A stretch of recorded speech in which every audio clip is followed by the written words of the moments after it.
Je suis Ntayaka Victorien, le président du réseau d'action sur les armes légères en Afrique de l'Ouest, section Côte d'Ivoire, par ailleurs le président régional de ce même réseau.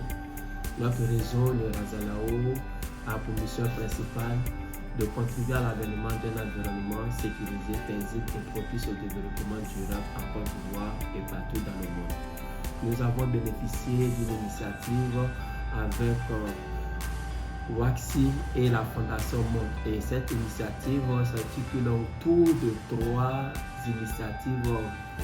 sous-initiatives. D'abord, une initiative personnelle de notre structure qui nous a permis de pouvoir développer et mettre en œuvre l'initiative intitulée Ma Minute Numérique sécurisée et résiliente, qui a permis de former et sensibiliser 150 jeunes au niveau de la commune de Gaulois. Et jeunes, je dis jeunes étudiants et élèves. Et cela a eu beaucoup d'impact au sein des jeunes parce que ça nous a permis d'apporter cette information qui leur manquait sur les questions de la lutte contre la cybercriminalité. Et cette voie a été revue et développée en long et en large par un expert de la plateforme de lutte contre la cybercriminalité. Donc pour nous aujourd'hui, au sortir de cette première activité, les jeunes bénéficiaires nous ont dit que vraiment cette action était la bienvenue et qu'aujourd'hui ils ont une connaissance claire des lois et tests à la matière sur la question de la cybercriminalité qui leur permet de ne pas cliquer, partager ou encore ne pas exposer leurs données personnelles sur les réseaux sociaux, mais également avec les ordinateurs de pouvoir avoir des mots de passe robustes, mais aussi surtout faire attention à tout ce qui pourrait être support USB ou encore support électronique qui pourrait être introduit dans leur ordinateur. Également, nous avons eu le projet d'initiative commune qui a regroupé les deux projets, l'initiative de commune qui a regroupé 10 organisations de la société civile, dont le Razalao. Notre structure a été la coordinatrice. Et au cours de cette initiative commune, nous avons pu mettre en œuvre la vulgarisation, l'initiative se dénommait Appui à la vulgarisation des tests et lois en matière de cybercriminalité. Il faut dire qu'au niveau de la Côte d'Ivoire, la loi sur la cybercriminalité a été modifiée. La loi de 2013-591 du 7 juin 2013 a été modifiée en 2023 en ses articles 17, 33, 58, 60, 62 et 66. Et cette loi vient durcir encore les peines et les amendes associées aux différentes infractions développées ou encore définies par la loi de 2013. Et pour nous, cette initiative a été vraiment bénéfique parce que nous avons pu travailler en réseau avec 9 autres structures de la société civile et également permis de pouvoir renforcer les capacités de 70 organisations de la société civile.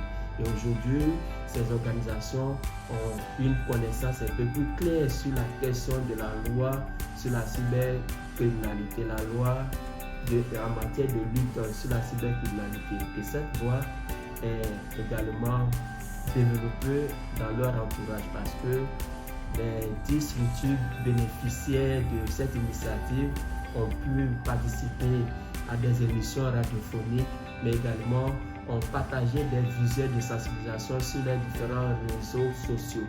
Et pour nous, nous avons pu informer, attirer l'attention, remédier à cette méconnaissance des communautés, notamment les organisations de la société civile, sur la loi en matière de lutte sur la cybercriminalité.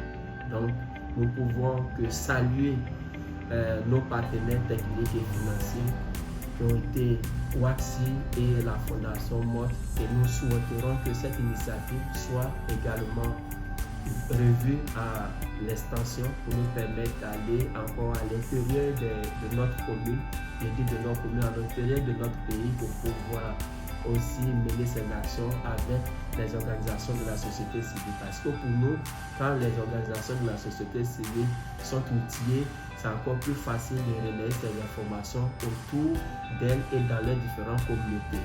Parce qu'ils font le pont entre les communautés et les structures étatiques. Ils sont plus proches, ils sont intégrés dans les communautés, ils sont intégrés dans les localités. Donc c'est vraiment à saluer à ce niveau et à encourager WACSI de nous accompagner dans ce sens. Et enfin, l'initiative que nous avons eue, la sous-initiative, la dernière, c'est l'appui technique qui nous permet de pouvoir actualiser et redynamiser notre site internet qui est en cours. Et déjà, nous tenons à saluer ces initiateurs, surtout les techniciens avec qui nous travaillons sur le site, nous envoyer les derniers graphes qu'on devrait valider et puis ramener pour qu'on ait le site prêt à l'emploi. Et nous allons faire aussi la formation dans ce sens pour nous permettre d'animer notre site nous-mêmes. Donc voilà un peu en quelque sorte ce qu'on peut dire de ce partenariat avec WACSI et la Fondation Monde. Également, merci de votre passage dans nos bureaux. Et nous avons une belle séance de travail qui nous servent de référence et qui vont être documentaux pour nous permettre de nous appuyer pour pouvoir avancer et encore faire des impacts au sein de nos communautés bénéficiaires. Je vous remercie.